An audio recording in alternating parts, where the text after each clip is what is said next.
اس سے پہلے میرے بھائی آپ اپنے ماں باپ کی جداد کی فکر میں تو لگے ہوئے ہیں، ان کے ایمان کی بھی فکر کریں نا، ان کے لیے رو رو کے اللہ کے حضور دعا کریں کہ اللہ تعالیٰ ان کے ایمان کی دولت سے مشرف فرمائے، آمین۔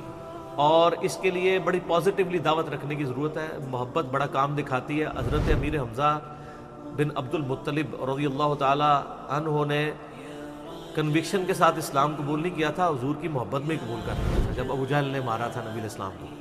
تو بعض اوقات محبت رنگ لے آتی ہے، ٹھیک ہے۔ میں آپ کو ایک آسٹریلین نیو مسلم کا واقعہ سناؤں، آج سے تقریباً 12-13 سال پہلے میں نے اس کی ویڈیو دیکھی تھی۔ تو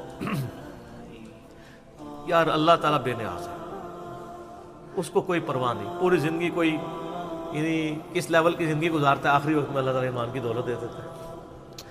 اور بعض اوقات بندے پوری زندگی لوگوں کو دھوکہ دیتے ہوئے دین کی زندگی گزارتے ہیں اور مارے جاتے ہیں، حالانکہ وہ دیندار نہیں ہوتے، وہ دنیا دار لوگ ہوتے ہیں۔ ایک آسٹریلین نیو مسلم بتاتا ہے کہ میں، بڑی لمبی سٹوری ہے اس کی،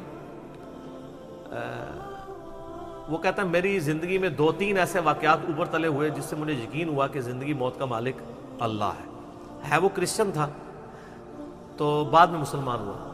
وہ کہتا ہے جی ایک میری زندگی میں واقعہ یہ ہوا کہ میں یعنی ڈرائیونگ کر رہا تھا، فل سپیڈ پہ جا رہا تھا، ٹین ایج، اور کہتا ہے سامنے سے ایک ٹرک آ رہا اچانک، تو کہتا ہے میں نے آنکھیں بند کر لی کہ بس اب تو آخری وقت۔ کہتا ہے ٹرک گزر گیا، مجھے کچھ بھی نہیں ہوا۔ کہتا ہے مجھے نہیں پتا یہ کیسے ہوا، نہ میں نے سٹیئرنگ موڑا نہ کچھ ہوا۔ کہتا ہے بہرحال اس ایک لمحے کے اندر، کہتا ہے مجھے اپنی زندگی کے نا کئی ایک چیزیں نا، آخری وقت جب بندے کو آتا ہے نا تو کہتا ہے مجھے اپنی زندگی کے کئی واقعات نا ریمائنڈ ہونے شروع ہو گئے کہ اب تو میری موت آ گئی ہے، میں نے تو یہ برائی بھی کی ہوئی ہے، یہ برائی بھی کی ہوئی ہے، یہ برائی بھی کی ہوئی ہے۔ اچھا، کہتا ہے میں پریشان ہوا۔ پھر کہتا ہے کچھ دنوں بعد میں ایک ATM مشین کے اوپر پیسے نکالنے کے لیے گیا تو وہاں پہ کوئی بندہ اندر گھسا ہوا تھا، اس نے یہاں پہ ریوالور رکھی اور مجھ سے پیسے مانگے۔ تو کہتے ہیں میں نے اس کو پیسے نہیں دیے تو اس نے وہ پسٹل چلائی۔ کہتا ہے اس نے چلائی تو گولی نکلی، دوسری تیسری چوتھی پانچویں، کچھ گولی نکلی نہیں۔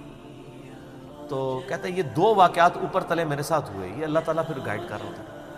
کہتا ہے میں نے پھر کہا کہ میں پرپز آف لائف کو تلاش کروں گا، مجھے 2 بار زندگی نہیں ملی ہے۔ تو اس بندے نے سٹڈی کرنا شروع کیا، الٹیمیٹلی وہ قرآن تک، اسلام تک پہنچ گیا، مسلمان ہو گیا۔ پھر اس نے مسلمانوں سے بھی بڑا گلہ کیا کہ یہ آپ کا کام تھا ہمیں پرپز آف لائف بتاتے ہیں، زندگی کا مقصد کیا ہے۔ تو وہ کہتا ہے کہ میری ایک نانی تھی نا، ان کی عمر 80+ تھی، تو وہ کہتا ہے وہ گاؤں میں رہتی تھی، تو کہتے ہیں وہ مجھ سے بڑا پیار کرتی تھی۔ تو وہ کہتا ہے کہ میں نا یعنی مسلمان ہوا تو میری پہلی خواہش یہ ہوئی کہ میں کسی طریقے سے اسے مسلمان کر لوں، وہ تو مرنے کے قریب ہے، کلمہ پڑھا، ٹھیک ہے۔ کہتا ہے میں اپنے گاؤں گیا تو میں نے اپنی نانی سے پوچھا کہ آپ مجھ سے کتنی محبت کرتی ہیں؟ انہوں نے کہا بیٹا میں تو تیرے لیے جان بھی دے سکتی ہوں، سب کچھ۔ تو اس نے کہا میں جان نہیں مانگ رہا، آپ صرف ایک دفعہ شہادت کہ اللہ کو ایک مانو۔ جیسس کرائسٹ بھی پیغمبر ہے، وہ بھی اللہ کے بیٹے نہیں تھے، اور جیسس کرائسٹ نے ہمیں خبر دی ہے کہ آخری نبی آئیں گے محمد رسول اللہ صلی اللہ علیہ وسلم۔ تو یہ میری خواہش آپ پوری۔ تو وہ نانی کہتی ہے کہ میں مجبور ہوں، تیرے ساتھ مجھے پیار ہی اتنا ہے، چل تو کہتا ہے تو میں کلمہ پڑھ کے مسلمان ہو جاتی ہوں۔ ہائے ہائے، 1 ہفتے بعد وہ فوت ہو گئی۔ یہ جناب تقدیر کے فیصلے ہیں۔ کوئی شخص پوری زندگی کوشش کرتا رہتا ہے، ایمان نہیں ملتا اسے، اور کوئی شخص مرنے سے 1 ہفتہ پہلے اللہ تعالیٰ اس کے گھر تک اسلام پہنچا دیتا ہے۔ دونوں زندگی میں اس نے عیاشی کی، یہاں بھی اپنی مرضی کی زندگی گزاری اور آخرت بھی اپنی مرضی کی گزاری۔ آئے یہ خدا کے فیصلے۔ اس لیے میں کہتا ہوں کہ جن کے ماں باپ کافر ہیں نا جی، یا بد عقیدہ ہیں، مسلمان ہیں اور شرک کے اندر مبتلا ہیں، پاؤں پکڑنے پڑے، پاؤں چومنے پڑے، حد رکوع جھکے بغیر، پاؤں بھی چوم سکتے ہیں آپ، ہاتھ چومنے پڑے، منت سماجت کرنی پڑے،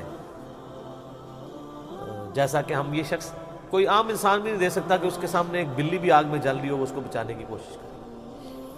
تو اپنے ماں باپ کو، گھر والوں کو آگ سے بچانے کی کوشش کریں، اور میں اس نیو مسلم سے کہوں گا کہ وہ اپنے ماں باپ کے پاؤں پڑھ کے کسی طریقے سے ان تک بات پہنچانے کی کوشش کریں۔ قرآن پاک پڑھ کے سامنے رکھیں، کامن ٹرمز کے اوپر بات کرنا شروع کریں، ان کو بتائیں پرپز آف لائف کیا ہے۔ دنیا میں انسان اس لیے نہیں آیا کہ وہ پیدا ہو اور وہ کھا پی کے اور بچے پیدا کر کے مر جائیں، وہ تو جانور بھی تھا۔